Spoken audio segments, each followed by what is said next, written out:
Good, happy Wednesday evening. Is Wednesday, August 10th, 2022.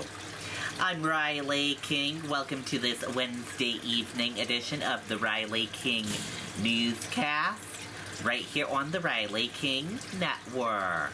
We have a lot of news to get to this Wednesday evening, so let's get started right now.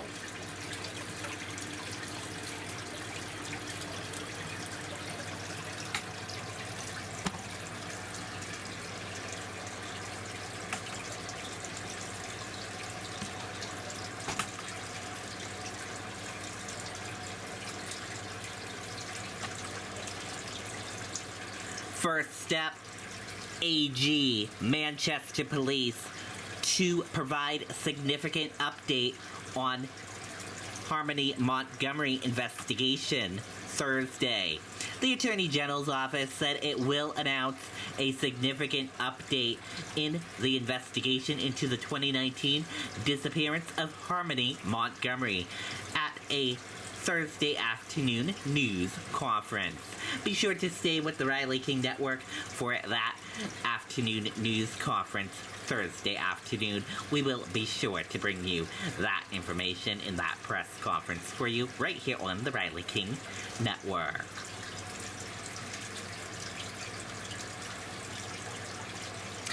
Man found not guilty in Randolph motorcycle crash, now in federal custody as immigration detainee. Vladimir Zazovsky was found not guilty on all charges Tuesday. Let's take a listen to that video from WMUR News 9. Maggie Hassan is working to lower gas prices. She helped convince the administration to release oil from reserves to bring down gas prices and is working to suspend the gas.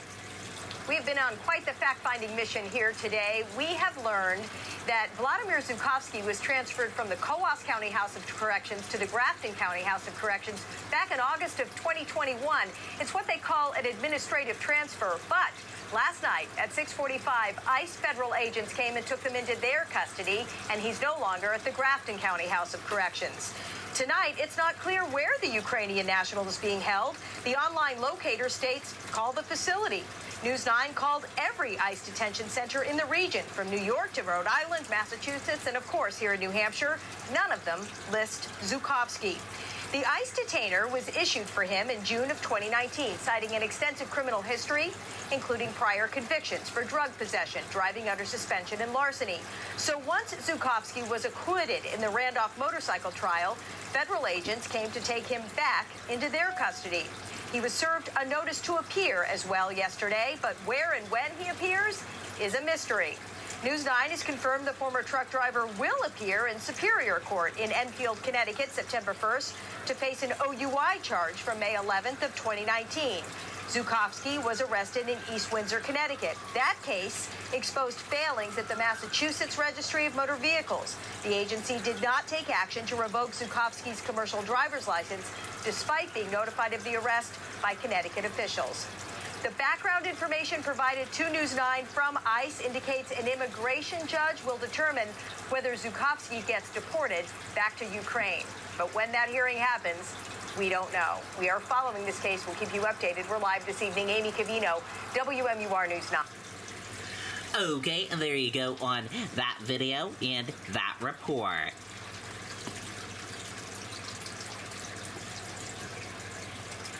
Investigators conducting new search for physical evidence in Northfield triple homicide case. Mother, 2 young sons killed in home. Let's take a listen to that video from WMUR News 9. Whoa, sorry, you probably didn't catch all that. Well, as you can see, Fidium is fast. How fast? 2 gig download and upload fast. But we know speed isn't everything. That's why we also offer whole home Wi-Fi connectivity, an easy-to-use app, and so much more. Plus, Fidium eliminates data caps, gimmicks, and hidden fees.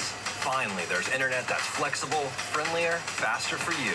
Yeah, you, and whatever you do. Gene, crews have been searching up and down 93 all morning. Traffic has not been impacted by the search, and crews are moving pretty quickly. And behind us, you can see there are some state police and fish and game canine units out here right now. All of this, of course, in connection with last week's triple homicide in Northfield. Crews are focusing on the area between exit 17 and 20 in Concord, Canterbury, and Tilton. It was 1 week ago today that the bodies of 25-year-old Cassandra, 4-year-old Benjamin, and 1-year-old Mason Sweeney were found inside their home on Wethersfield Drive. All three had been shot. Crews have been searching several areas since looking for evidence. Last weekend, they were searching near the neighborhood where the bodies were found, and News 9 has learned that a state police helicopter has also been involved. But investigators have not commented on what, if anything, has been recovered. And as of today, there still haven't been any arrests in this case. Hopefully today's search will bring us some answers. For now, we're live in Northfield. I'm Hannah Cotter, WMUR News 9. All right. Okay, and there you go on that video and that report.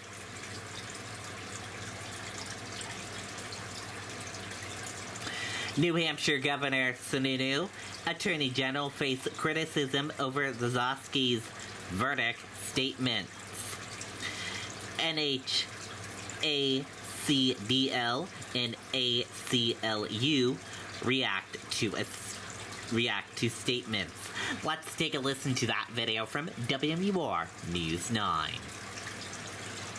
Maggie Hassan is working to lower gas prices. She helped convince the administration to release oil from reserves to bring down gas prices and is working to suspend the gas tax until 2023. She must keep working to lower costs for New Hampshire. That's right, Monica. Shortly after the verdict was read yesterday, the governor put out a statement that said the victims of the crash did not get justice. Now, that was followed by a statement put out by the AG's office, which said the state proved its case and Zukowski should have been found guilty. But tonight, the ACLU and the New Hampshire Association of Criminal Defense Lawyers are pushing back on those statements. The ACLU tells us it is concerned by the Attorney General's response, a statement echoed by the Association of Criminal Defense Lawyers. Its president, Robin Malone, calls the reactions from the governor and the Attorney General dangerous, disrespectful to jurors, and damaging to the integrity of the criminal legal system. I go back to that from the perspective of the jurors, and I think the jurors specifically in this case, and then the risk that we face and the continued challenge that we will face perpetually to find jurors for future cases. Now, last night, a spokesperson for the governor told News 9 that he stands by what he said. We did reach out to the governor's office today for additional comment, but we have not heard back from them. In the meantime, the Attorney General's office notes that its statement did thank the jurors for their service and also said that the office stood by the verdict. Reporting live in Concord, I'm Tim Callery, WMUR News 9. Okay, and there you go on that video and that report.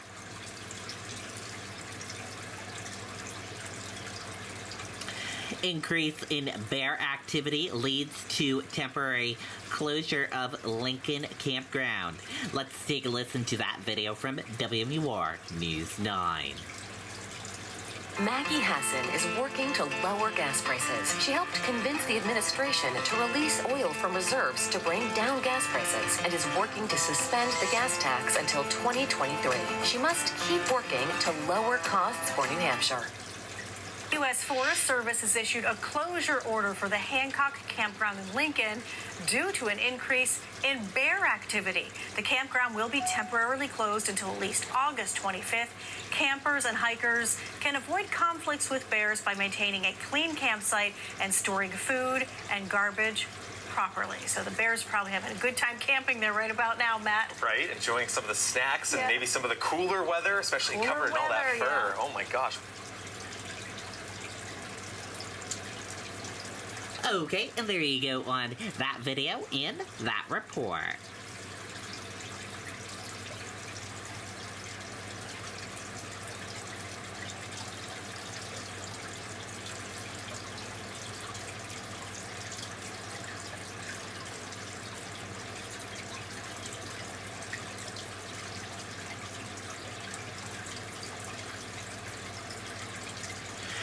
Palm Beach International Airport reopens after man makes bomb threat, sheriff's office says.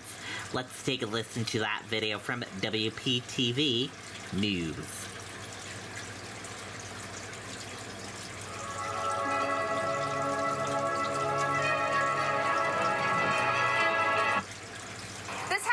Noon today. According to the Palm Beach County Sheriff's Office, there was a man on the 3rd floor, which is where ticketing is, making threats, claiming he had a bomb in his backpack.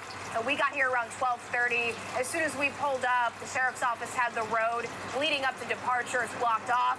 And when we went inside, everything was fine. Everything was normal on the 1st floor, but the 3rd floor was blocked off for a short period of time. About 15 minutes after we got here, everything was reopened. And thankfully, the good news here today is nobody got hurt. I'm Contact 5 consumer investigator Jessica Bruno, WPTV News Channel 5. Okay, there you go on that video and that report. That does it for this evening edition of the Riley King Newscast, right here on the Riley King Network. Thank you for tuning in and watching. Have a great evening. Good night. Goodbye.